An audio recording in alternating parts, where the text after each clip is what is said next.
तोहरा से प्यारी यारी कबो नहीं टूटी। क्या बोला तूने? तोहरा से प्यारी यारी कबो नहीं टूटी। केहू के तुरले हमनी के यार बचपन के यारी। ये बड़ी अच्छी बात कही आप।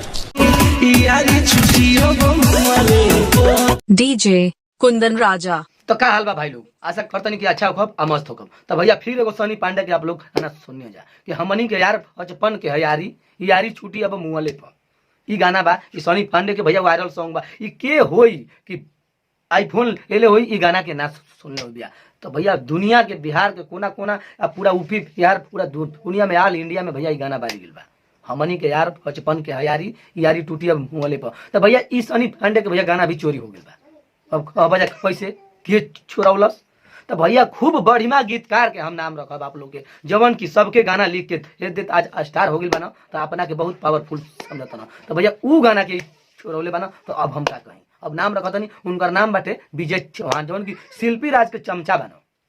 शिल्पी राज के भैया उ चमचा बना और खुश नहीं था। ऊ जब गाना चुरा के गा सकता ना तो भैया का मर देता तारा गीतकार रहला में कोनो फायदा नहीं। इतना सुंदर सॉन्ग सनी पांडे खौले बना कि अब हम का बताएं, दिल के छू देवे वाला गाना बा। मगर अब एक लव लाइटिस में लेके आ गई बना विजय चौहान महबूबा के सॉन्ग में।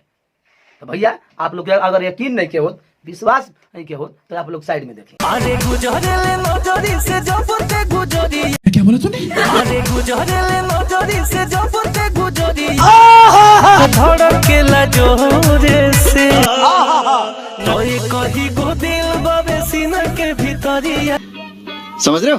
ओहो दिल लागल बा तोरे से। तो भाई लोग सुननी है जाए, इहे बा इनकर अरमाद विजय चौहान के। ई थोड़ा गाना के उलाट के गा देले बना, मगर गाना तो चोरिए कहाई ना भैया। ऐसा ऐसा करमात होता भोजपुरी के दुनिया में। तो भाई जब छोट सिंगर जब उभरता, तू तो खुद शिल्पी राज के चमचा होके आ तू आज उभरल, तू दबर रह। तोहरों के कोई जानत ना रहे विजय चौहान, हम चैलेंज के कहतनी। मगर एगो शिल्पी राज तोहरा के आइल कि जवन की तोहर दुनिया बदल दलस। आ उहो बिया तो धोखेबाजे बिया, अपन प्रेमी आशी के छोड़ के आइल बिया, जवन की बेचारा के स्टार बनौलस शिल्पी राज के। आ जब स्टार हो गए तो ओके धोखा दे दलस। तो भैया तू ऐसा काम मत कर, जाओ तू खुद गीतकार वाला, खुद तू स्टार वाला, तोहरा खुद एगो स्टार बा। तो ऐसा चोरी मत कर।